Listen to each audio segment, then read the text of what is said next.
ప్రజా సమస్యల పరిష్కారమే ధ్యేయంగా ప్రజా దర్బార్ కార్యక్రమం నిర్వహించడం జరుగుతుందని కాకినాడ రూరల్ ఎమ్మెల్యే పంతం నానాజీ ఎమ్మెల్సీ పేరాబత్తుల రాజశేఖరంలు పేర్కొన్నారు. కాకినాడ రూరల్ నియోజకవర్గం కార్పొరేషన్ పరిధిలోని 1, 2, 3 డివిజన్లకు ఉదయం ఆర్ఆర్ నగర్లోని శుభం కాపు కళ్యాణ మండపంలో, అలాగే 42, 47, 48, 49, 50 డివిజన్లకు మధ్యాహ్నం నరసన్న నగర్ మున్సిపల్ స్కూల్లో ప్రజా దర్బార్ కార్యక్రమాన్ని ఘనంగా నిర్వహించారు.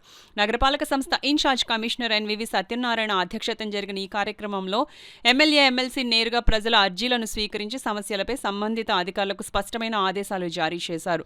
ఈ సందర్భంగా ఎమ్మెల్యే పంతం నానాజీ మాట్లాడుతూ ప్రజా దర్బార్ కొత్త రాజకీయ ప్రయోగం కాదని, ఇది ప్రజల పాలనకు ప్రతీక అని అన్నారు. గతంలో రాజులు ప్రజల మధ్యకు వచ్చి వారి బాధలు విన్నారు. అదే సంప్రదాయాన్ని నేటి కూటమి ప్రభుత్వం తిరిగి తీసుకొచ్చింది. ముఖ్యమంత్రి నారా చంద్రబాబు నాయుడు, ఉప ముఖ్యమంత్రి పవన్ కళ్యాణ్ నాయకత్వంలో పాలన ఇప్పుడు గడప దాటి ప్రజల వద్దకు వచ్చిందని అన్నారు. ఎమ్మెల్సీ పేరాబత్తుల రాజశేఖరం మాట్లాడుతూ ప్రజా దర్బార్ అనేది కేవలం వినికిడి కార్యక్రమం కాదని, వచ్చిన ప్రతి అర్జీపై ఫైల్ కదలాలి, పరిష్కారం కనబడాలి, అదే మా బాధ్యత అని స్పష్టం చేశారు. నగరపాలక సంస్థ ఇన్ఛార్జ్ కమిషనర్ ఎన్వివి సత్యనారాయణ మాట్లాడుతూ ప్రజా దర్బార్లో వచ్చిన అర్జీలను విస్మరించే ప్రసక్తే లేదని, ప్రతి సమస్యను క్షుణ్ణంగా పరిశీలించి కాల పరిమితిలో పరిష్కరించేందుకు అధికార యంత్రాంగం పూర్తి స్థాయిలో పనిచేస్తుందని భరోసా ఇచ్చారు. ఈ ప్రజా దర్బార్లో ప్రజలు పెద్ద సంఖ్యలో పాల్గొని ఇళ్ల పట్టాలు, రేషన్ కార్డుల్లో సవరణలు, కొత్త రేషన్ కార్డులు, వృద్ధులు, వితంతులు, దివ్యాంగుల పింఛన్లు వంటి కీలక అంశాలతో పాటు డ్రైనేజ్ సమస్యలు, దోమల నిర్మూలన, వీధి కుక్కల బెడద వంటి స్థానిక సమస్యలపై అధికారులకు నేరుగా అర్జీలు అందజేశారు. ఈ కార్యక్రమంలో deputy commissioner K Srinivas, health officer doctor Prithvicharan, ACP Sridhar, TRO Sailaja, manager Sitaram, accountant Ramasastri, corporation అధికారులు, సచివాలయ సిబ్బంది, కాకినాడ రూరల్ ఎంపీపీ నందిపాటి అనంతలక్ష్మి త్రిమూర్తులు, కూటమి నాయకులు కరెడ్ల గోవింద్, నల్లం శ్రీరాములు, కాలా సత్యబాబు, గుంటముక్కల శ్రీను, గోపు రమణ, పేరాబత్తుల ఓబాబు, బోళ్ల కృష్ణమోహన్, నున్నా గణేష్ నాయుడు, గీసాల ఫణి తదితరులు పాల్గొన్నారు. చక్రాలు తిప్పేసి ఇటువంటివన్నీ చేశారు. అవన్నీ బయటికి తీసి ఒక్కొక్కటి సమస్యని వాళ్ళు పరిష్కారం చేయడానికి దిశలో ముందుకు వెళ్తా ఉన్నాం.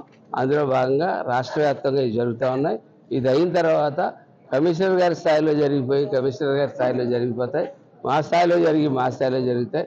మా ఇద్దరి స్థాయిలోని కానిటువంటి సమస్యలు ఏమైనా ఉంటే ఆ సమస్యలు పైకి తీసుకెళ్ళి మన ముఖ్యమంత్రి గారి దృష్టిలోకి మేము, ఎమ్మెల్సీ గారు, అలాగే కమిషనర్ గారు, ఎంపీ గారు అందరూ కూడా వెళ్ళి ఈ సమస్యలు పైకి దృష్టిలో తీసుకుని వెళ్ళి తీవ్రమైన సమస్యలు అయితే ఆ 2 సమస్యలు అయితే ఉన్నాయి.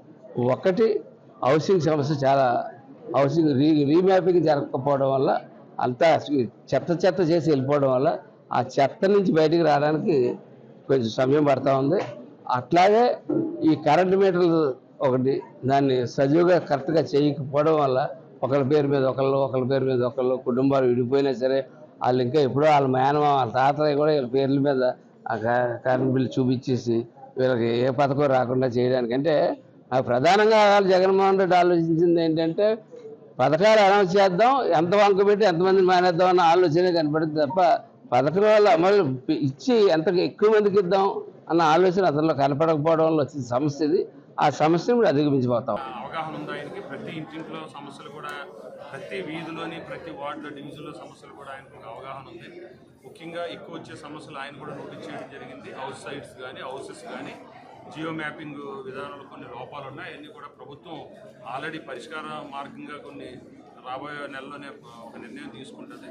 ముఖ్యంగా సామాన్యులు ఎవరో కూడా అధికారులు కానీ మేము కానీ పరిధిలో ఉన్న చేయవలసిన పనులన్నీ కూడా ఎవరిని కూడా ఎక్కువ సార్లు ఆఫీసుల చుట్టూరు తిప్పకుండా వాళ్ళకు ఒక అవగాహన కల్పించి ఒక టైం బాండ్ పెట్టి ఈ సమస్యలన్నీ పరిష్కారం చేసి ప్రజల మెప్పు పొందడానికే మరి ప్రజలకు చేరువుగా ఉండాలని ప్రజాప్రతినిధులు, అధికారులు కూడా మరి ఈ దర్బారు ఏర్పాటు చేసి అందుబాటులో ఉండాలని కూటమి ప్రభుత్వం మరి ఏదైతే ఇచ్చిందో దానికి ప్రతి విషయంలో కూడా పరిష్కరించడానికి ఎమ్మెల్యే గారు మేము అందరం కూడా అధికారులతో కలిసి ఒక రోజులో అయ్యే ప్రోగ్రాం కాదు.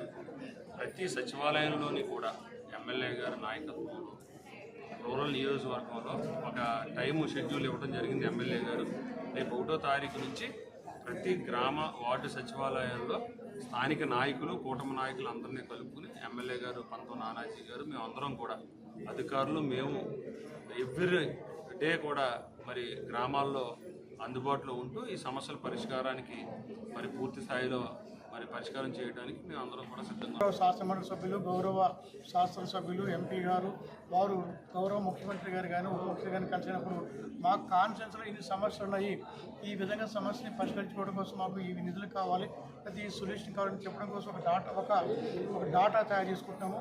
అదేవిధంగా ఒక యాక్షన్ ప్లాన్ కూడా తయారు చేసుకుంటాము. దానిలో భాగంగానే ముందుగా ఇష్యూలను అవగాహన చేసుకోవడం, ప్రజల్లో చేసుకోవడం. రెండోది గౌరవ ముఖ్యమంత్రి గారు, ఉప ముఖ్యమంత్రులు పబ్లిక్ ప్రివిలేజ్, అదేవిధంగా పబ్లిక్ సాటిస్ఫాక్షన్ చేయడం కోసం మనం ఏ విధంగా ఉంది, దాని పబ్లిక్ పర్ఫెక్షన్ ఏ విధంగా పెంచడానికి కూడా మనకి సచివాలయ సిబ్బంది కూడా అందరికీ చేసి మనం సాధ్యం త్వరలో ఒక డాటాని తయారు చేసుకుని, ఒక ప్రాజెక్ట్ తయారు చేసుకుని గౌరవ శాసనమండలి శాసనసభ్యులు, గౌరవ పార్లమెంట్ సభ్యుల వారి ద్వారా ముఖ్యమంత్రి వారికి, ఉప ముఖ్యమంత్రి వారికి, కన్సర్న్ శాఖ మంత్రి వారికి వారి ద్వారా సబ్మిట్ చేయడానికి ఒక యాక్షన్ తయారు చేయడానికి ప్లాన్ చేస్తున్నాం సార్. మళ్ళీ మధ్యాహ్నం కూడా మనం సభ కండక్ట్ చేస్తాం.